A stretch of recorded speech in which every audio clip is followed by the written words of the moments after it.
Hello students, বাইনে Nirmala তোমাদের প্রত্যেককে অনেক অনেক শুভেচ্ছা এবং অভিনন্দন জানাই।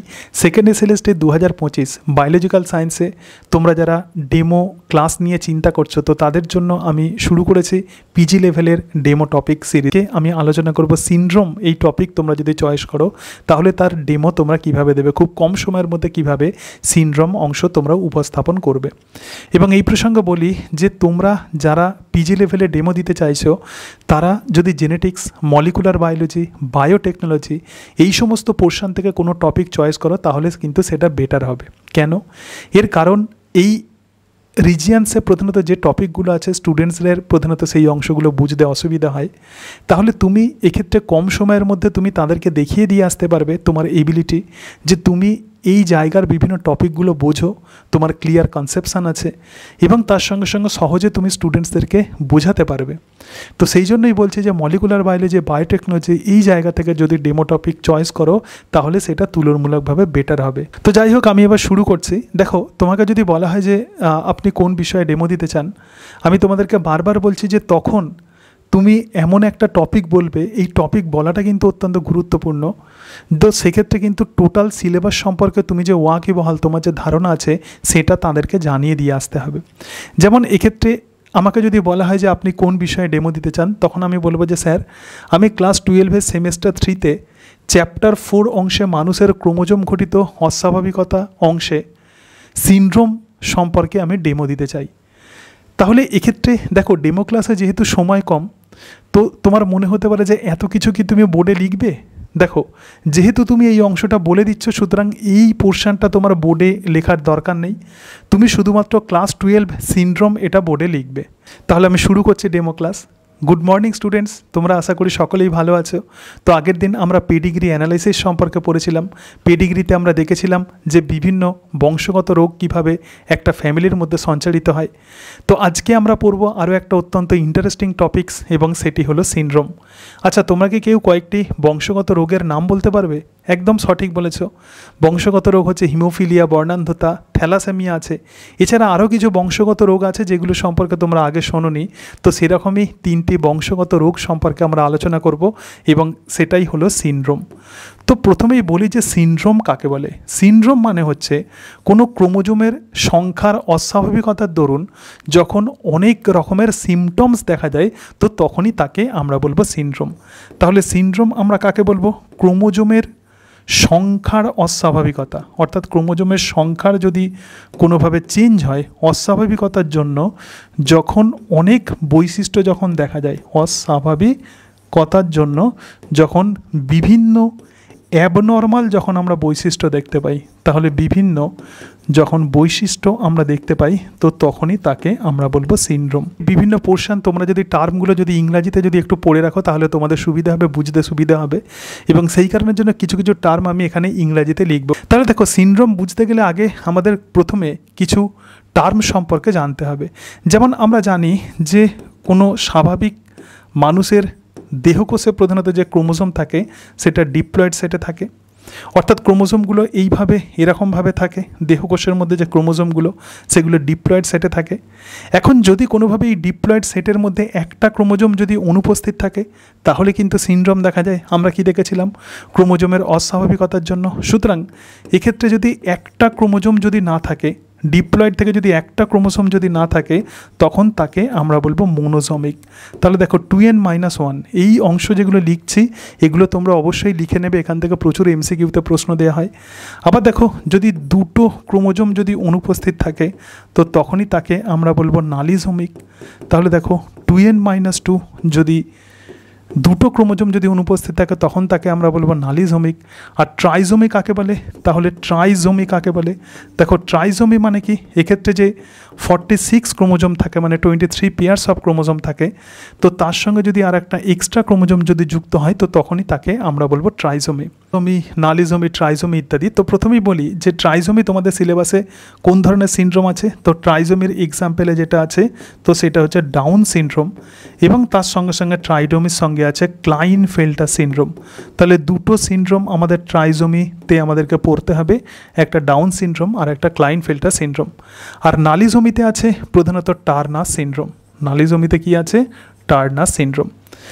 এবার এই যে ডাউন সিনড্রোম আছে, ডাউন সিনড্রোম মেল ফিমেল উভয় ক্ষেত্রেই দেখা যায়। ডাউন সিনড্রোম কোন ক্ষেত্রে দেখা যায়? মেল ফিমেল উভয় ক্ষেত্রেই দেখা যায়। ক্লাইনফেল্টার সিনড্রোম কেবলমাত্র মেলদের ক্ষেত্রে দেখা যায়, পুরুষের ক্ষেত্রে। আর টার্নার সিনড্রোম কেবলমাত্র ফিমেলদের ক্ষেত্রে দেখা যায়। আমি যেভাবে মনে রেখেছি সেটা তোমাদেরকে বলি। তো টার্নার মানে টাফ, তো সেখান থেকে ফিমেল। আর ক্লাইনফেল্টার হচ্ছে কেএম। তোমরা এনজাইম পড়েছিলে না? তো এনজাইমে কী ছিল? একদম ঠিক বলেছে যে কেএম ছিল। তাহলে এই যে কেএম মানে ক্লাইনফেল্টার মানে হলো মেল। এখন আমরা দেখব যে এই ঘটনাগুলো কেন ঘটে এবং কিভাবে ঘটে। তো এই অংশটা তোমরা লিখে নাও। সুতরাং ডাউন সিনড্রোমে আমি কি বললাম? ডাউন সিনড্রোম মানে হচ্ছে প্রধানত ট্রাইজোমি। দেখো, ডাউন সিনড্রোম। ডাউন সিনড্রোম তাহলে কত নম্বর ক্রোমোসোমের ট্রাইজোমি হবে? 21st পেয়ার অফ ক্রোমোসোমের ট্রাইজোমির জন্য আমরা ডাউন সিনড্রোম দেখতে পাই। বিষয়টা কীরকম? ধরা যাক এরকম দেহকোষ আছে। আমরা দেহকোষে জানি যে ক্রোমোসোমগুলো জোড়ায় জোড়ায় থাকে। ধরা যাক এটা ফার্স্ট পেয়ার, এটা সেকেন্ড পেয়ার, এটা থার্ড পেয়ার, এটা ফোর্থ পেয়ার, এটা ধরো 21 পেয়ার। কিন্তু এই 21 পেয়ার অফ ক্রোমোসোমে যদি আর একটা এক্সট্রা ক্রোমোসোম থাকে তাহলে তাকেই আমরা বলবো ট্রাইজোমি। সুতরাং 21st পেয়ার অফ ক্রোমোসোমে প্রধানত ট্রাইজোমির জন্য 21st পেয়ার অফ ক্রোমোসোমে ট্রাইজোমির জন্য আমরা ডাউন সিনড্রোম দেখতে পাই। তাহলে ডাউন সিনড্রোমে ক্রোমোসোম কতগুলো হবে? Number of chromosome 47। কেন বলতে পারবে?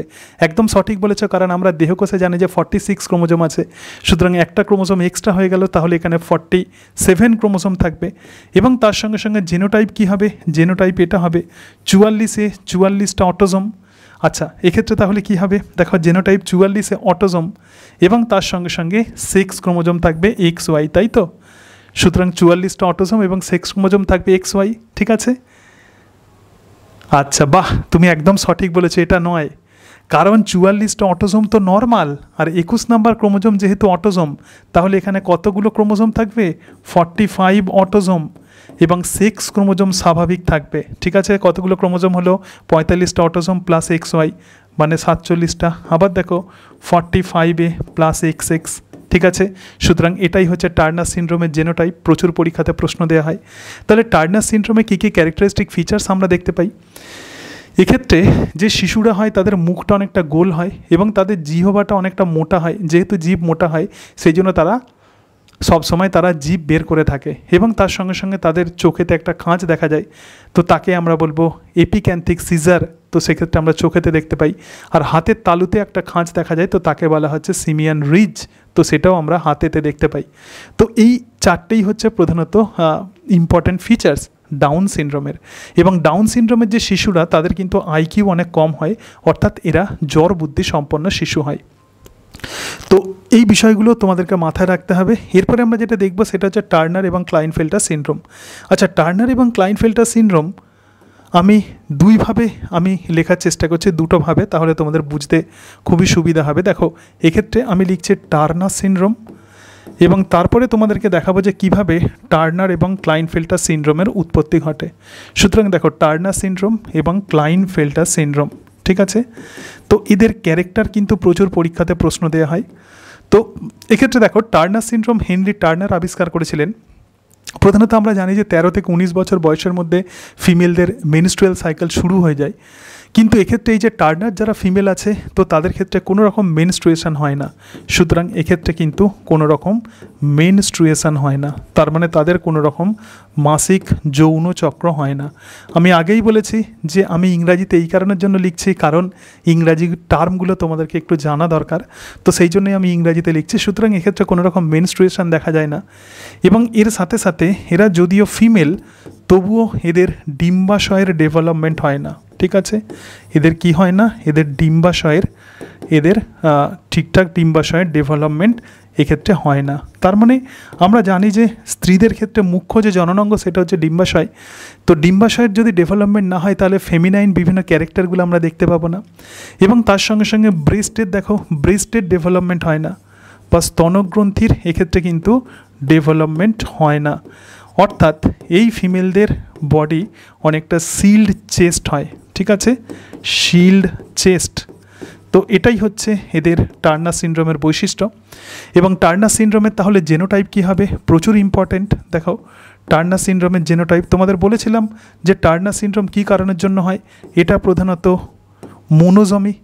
কত নাম্বার ক্রোমোজোমের মোনোজমি? সুতরাং এক্স ক্রোমোজোমের মোনোজমি। দেখো এক্স ক্রোমোজোমের মোনোজমির জন্য এটা হয়।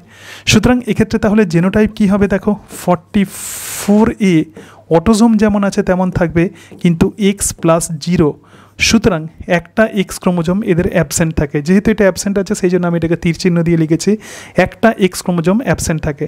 তাহলে কতগুলো ক্রোমোজোম থাকে? সুতরাং ক্রোমোজোম সংখ্যা কতগুলো হবে? ক্রোমোজোম নাম্বার এদের কতগুলো হবে? 45। স্বাভাবিক দেহকোষে কতগুলো ক্রোমোজোম থাকে? 46, কিন্তু টার্নার সিনড্রোমের ক্ষেত্রে 45।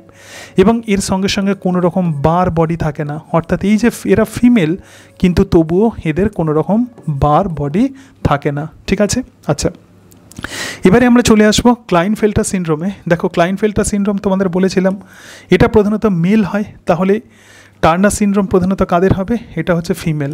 ঠিক আছে, আর এক্ষেত্রে মেল, দেখো মেলদের ক্ষেত্রে এদের শুক্রাশয়ের ডেভেলপমেন্ট হয় না, সুতরাং টেস্টিসের নো ডেভেলপমেন্ট। বয়ঃসন্ধি কাল পর্যন্ত টেস্টিস এবং এক্সটার্নাল যে জননাঙ্গ আছে তার ডেভেলপমেন্ট ঠিকঠাক হয়, কিন্তু বয়ঃসন্ধিকালের পরে এদের শুক্রাশয়ের ডেভেলপমেন্ট হয় না, এবং তার সঙ্গে সঙ্গে ফিমেল লাইক চেস্ট এদের দেখা যায়। সুতরাং ফিমেল লাইক চেস্ট এদের দেখতে পাবো আমরা, এবং এটাকেই বলা হচ্ছে গাইনেকোম্যাস্টেজিয়া। সো এদের মধ্যে আমরা যেটা দেখতে পাবো সেটা হচ্ছে গাইনেকোম্যাস্টেজিয়া। ফিমেলদের মতো স্ত্রীদের মতো এদের চেস্ট দেখা যায়, ব্রেস্টের ডেভেলপমেন্ট হয়, তো সেই কারণের জন্য যদি এরা মেল তবুও ফেমিনাইন চেস্ট দেখা যায়। তো এই যে ক্যারেক্টার, তো এটাই হচ্ছে গাইনেকোম্যাস্টেজিয়া, এবং এরা কিন্তু বন্ধা হয়, এবং তার সঙ্গে সঙ্গে এরা অনেক লম্বা হয়, অনেক টল হয়। ঠিক আছে, তাহলে দেখো এক্ষেত্রে কী কারণের জন্য এই ঘটনাটা ঘটে? তাহলে এদের যদি জেনোটাইপ আমরা লিখি একদম এটা কিন্তু ডাউন সিনড্রোমের মতো, তাহলে দেখো 2n+1 অর্থাৎ ট্রাইজোমি। কোন ক্রোমোজোমের ট্রাইজোমি? এদের যদি আমরা জেনোটাইপ লিখি দেখো 45এ অটোজোম তো নর্মাল থাকবে, প্লাস এক্ষেত্রে XXY, তার মানে দেখো এক্ষেত্রে একটা এক্স ক্রোমোজোম এক্সট্রা আছে। ঠিক আছে, তাহলে ক্রোমোজোম সংখ্যা কতগুলো হচ্ছে? সুতরাং ক্রোমোজোম নাম্বার কতগুলো হচ্ছে? ক্রোমোজোম নাম্বার হচ্ছে তোমার 47। ঠিক আছে, স্বাভাবিক ক্ষেত্রে ক্রোমোজোম সংখ্যা কতগুলো হয়? 46, কিন্তু এক্ষেত্রে আমরা কি দেখতে পাচ্ছি? 47। কেন? কারণ 44 প্লাস 3 XXY আছে, এবং তার সঙ্গে সঙ্গে এক্ষেত্রে কিন্তু বার বডি দেখা যায়। যদি এরা পুরুষ কিন্তু তবুও এদের কিন্তু বার বডি দেখা যায়, তাহলে এক্ষেত্রে আমরা বার বডি দেখতে পাবো। এই প্রসঙ্গে একটা কথা বলি যে এরপরেই আমরা কিন্তু সেক্স ডিটারমিনেশান পড়ব। তো মানুষের সেক্স ডিটারমিনেশানের বৈশিষ্ট্যই হচ্ছে এটা যে presence of Y chromosome determine maleness আর absence of Y chromosome determine femaleness. তার মানে ওয়াই ক্রোমোজোম যদি বর্তমান থাকে তাহলে মেল হবে, আর ওয়াই ক্রোমোজোম যদি না থাকে তাহলে ফিমেল হবে। তাহলে কোনো পুরুষের যদি জেনোটাইপ XXXXXXY যদি থাকে তাহলে এতগুলো এক্স ক্রোমোজোম আছে, তোমার মনে হতে পারে সে ফিমেল, কিন্তু না, অ্যাকচুয়ালি সে হবে মেল। কারণ এক্স ক্রোমোজোম এর ওপর কিন্তু মেলনেস বা ফিমেলনেস ডিপেন্ড করে না মানুষের ক্ষেত্রে। তাহলে মানুষের ক্ষেত্রে সেক্স কিসের ওপর ডিপেন্ড করবে? ওয়াই ক্রোমোজোমের ওপর। ঠিক আছে, আচ্ছা তো সেই কারণের জন্যই এই ক্লাইনফেল্টার সিনড্রোমে যদিও দুটো এক্স ক্রোমোজোম আছে কিন্তু যেহেতু একটা ওয়াই ক্রোমোজোম আছে, তো সেই জন্যই ক্লাইনফেল্টার সিনড্রোম প্রধানত পুরুষদের ক্ষেত্রেই দেখা যায়। এবার আমরা যেটা দেখব তো সেটা হচ্ছে কিভাবে এই ক্লাইনফেল্টার সিনড্রোমের এবং টার্নার সিনড্রোমের উৎপত্তি ঘটে। খুব সহজেই তোমরা বুঝতে পারবে। দেখো এবার আমরা দেখব যে উৎপত্তি। ঠিক আছে, তাহলে টার্নার এবং ক্লাইনফেল্টার সিনড্রোমের উৎপত্তি কিভাবে ঘটে? উৎপত্তি ঘটে সিম্পলি যে প্রসেসে, তো তাকেই আমরা বলবো নন ডিসজাংশন। ডিসজাংশন মানে হচ্ছে ক্রোমোজোমের সেপারেশন, ক্রোমোজোমগুলো আলাদা হয়ে যাওয়া। যখন মিওসিস কোষ বিভাজনে অ্যানাফেজ যখন মুভমেন্ট ঘটে তখন ক্রোমোজোম আলাদা হয়ে যায়। কিন্তু এই ক্রোমোজোমের যদি নন ডিসজাংশন হয়, যখন গ্যামেট তৈরি হয়, যদি বেশি বয়সে যদি বিবাহ হয় মেল এবং ফিমেলদের, তখন এক্ষেত্রে কিন্তু এই নন ডিসজাংশনের প্রবাবিলিটি থাকে। তাহলে ক্রোমোজোমের নন ডিসজাংশনের ফলে কিভাবে টার্নার এবং ক্লাইনফেল্টার সিনড্রোমের উৎপত্তি ঘটে এবার আমরা সেটা দেখব। দেখো এক্ষেত্রে ধরা যাক ফিমেলদের নন ডিসজাংশন হচ্ছে, তাহলে ফিমেলদের ক্ষেত্রে নন ডিসজাংশন হচ্ছে সেটা দেখাবো। দেখো ধরে রাখো একটা মা আছে, তো সে হচ্ছে নর্মাল 44A প্লাস XX, এটা তার জেনোটাইপ, এবং এক্ষেত্রে যে পিতা আছে তাহলে তার ক্ষেত্রে কী হবে? 44A plus XY। সুতরাং যখন গ্যামেট তৈরি হবে তখন কি হবে? দেখো এক্ষেত্রে গ্যামেট তৈরি হচ্ছে, গ্যামেট তৈরি হলে অটোজোম সেপারেটেড হবে 22A প্লাস ধরে রাখো একটা গ্যামেটে দুটো এক্স ঢুকে গেছে। আবার এক্ষেত্রে দেখতে পাচ্ছ 22A প্লাস 0, কারণ এক্স ক্রোমোজোমের এক্ষেত্রে নন ডিসজাংশন হয়েছে, রাইট। এইবার দেখো এই যে মেলদের ক্ষেত্রে এক্ষেত্রে 22A প্লাস এক্স এবং তার সঙ্গে সঙ্গে 22A প্লাস ওয়াই, ঠিক আছে। তাহলে এগুলো হচ্ছে গ্যামেট। এরপরে এই গ্যামেট যখন যুক্ত হবে তখন কি ঘটনা ঘটবে দেখো এই যে 22A প্লাস এক্স এক্স এটা যুক্ত হচ্ছে, এক্ষেত্রে কিছু হবে না, এই হচ্ছে মারা যাবে, ঠিক আছে। তার মানে 44A প্লাস ট্রিপল এক্স, ঠিক আছে। আচ্ছা, এবার দেখো এই যে গ্যামেটটা মানে এক্ষেত্রে 22A প্লাস এক্স এক্স আছে, তাহলে 22A প্লাস এক্স এক্স যখন এটার সঙ্গে যখন যুক্ত হবে তখন কি হবে, তাহলে 44A plus x x Y. সুতরাং এরা কি হবে, এরা হবে ক্লাইনফেল্টার মেল। আবার দেখো এই জায়গাতে আরও একটা দেখো, এখানে 22A প্লাস 0 এবং তার সঙ্গে সঙ্গে 22A প্লাস এক্স, তাহলে এখানে কি হবে 44A প্লাস এক্স 0, তাহলে এরা কি হবে, এরা হচ্ছে টার্নার ফিমেল হবে, ঠিক আছে। সুতরাং সিমিলারলি পুরুষদের ক্ষেত্রেও যদি নন ডিসজাংশন হয় তাহলে একই রকমভাবে টার্নার এবং ক্লাইনফেল্টার সিনড্রোমের উৎপত্তি ঘটবে। তাহলে আমরা দেখে নিলাম টার্নার সিনড্রোম কাকে বলে, ক্লাইনফেল্টার সিনড্রোম কাকে বলে। আচ্ছা, তুমি বলতে পারবে যে মানুষের সেক্স ডিটারমিনেশনে অন্যতম গুরুত্বপূর্ণ ফ্যাক্টর কোনটা? একদম সঠিক বলেছে যে ওয়াই ক্রোমোজোমের উপস্থিতি। আচ্ছা, এপিক্যান্থিক সিজার প্রধানত কোন সিনড্রোমে দেখা যায়? একদম সঠিক, ডাউন সিনড্রোম। আচ্ছা, মোনোজমিক, নালিজমিক, ট্রাইজমিক কাকে বলে? একদম সঠিক বলেছো। তাহলে আশা করি তোমরা এই অংশগুলো খুব ভালোভাবে বুঝতে পেরেছো, এবং যদি এক্ষেত্রে কোনো রকম প্রশ্ন থাকে তাহলে আমাকে করতে পারো, এবং আমি বোর্ডেতে যে অংশগুলো লিখেছি এইগুলো ভালো করে লিখে নাও। দেখবে যে বইতে অনেক কিছু বিষয় লেখা আছে, কিন্তু এই পোর্শনগুলো তুমি যদি শুধুমাত্র মনে রাখো তাহলেই দেখবে যে হবে, ঠিক আছে। তাহলেই দেখবে যে এই জেনেটিক্সের বিভিন্ন অংশ তোমরা সহজেই গ্রিপের মধ্যে নিয়ে চলে আসতে পারবে। এক্ষেত্রে বিভিন্ন পোর্শন তোমাদের আর বুঝতে অসুবিধা হবে না।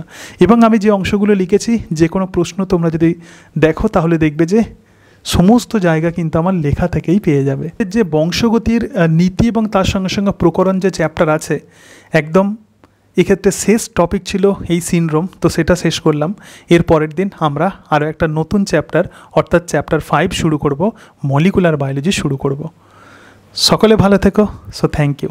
আমাদেরকে ডেমো দিয়ে আসতে হবে, কনফিডেন্সের সাথে ডেমো দিয়ে আসতে হবে, এবং তার সঙ্গে সঙ্গে এমনভাবে তোমরা ডেমো দেবে যাতে যারা ইন্টারভিউ নিচ্ছেন তারাও যেন ক্লিয়ারলি বুঝতে পারেন। এবং আমি যে ইংরাজি টার্ম যেগুলো লিখেছি, আমি পিজি লেভেলের ক্ষেত্রে আমি বলছি বায়োলজিক্যাল সায়েন্সে তোমরা ইংরাজি টার্ম ইউজ করতে পারো, কিন্তু যদি ইংরাজি টার্ম যদি ইউজ করো বা বোর্ডেতে তাড়াতাড়ি লেখার সময় যদি ইংরাজি টার্ম যদি ব্যবহার করো আর কি লেখো, তাহলে কিন্তু অবশ্যই এটা বলে দেবে যে তোমরা যেহেতু ক্লাস 12-এ পড়ছো, সুতরাং জেনেটিক্স, মলিকুলার বায়োলজি, বায়োটেকনোলজি এই অংশগুলোর ইংরাজি শব্দগুলো মনে রাখাটা অত্যন্ত জরুরি, কারণ বাংলা শব্দগুলো প্রধানত মনে রাখতে আমাদের অসুবিধা হয়, এবং সেই কারণের জন্য ইংরাজির টার্মিনোলজি আমি এখানে লিখছি, এবং এই টার্মগুলো দেখেই তোমরা পড়ার চেষ্টা করবে। এবং পরীক্ষার হলে যখন কোয়েশ্চেন্স তোমরা পাবে, যদি বাংলা শব্দ যদি বুঝতে না পারো, ইংরাজিতেও তোমাদের প্রশ্ন থাকবে।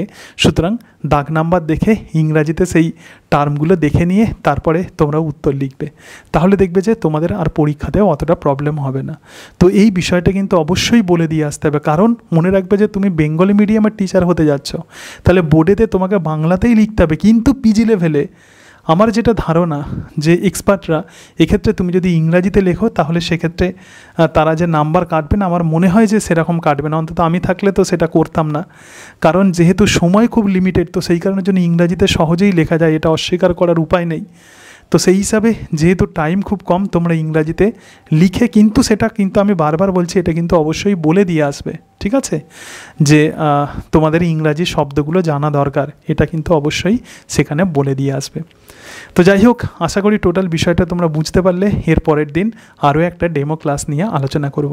তোমরা সকলে ভালো থেকো। So thank you and that's it.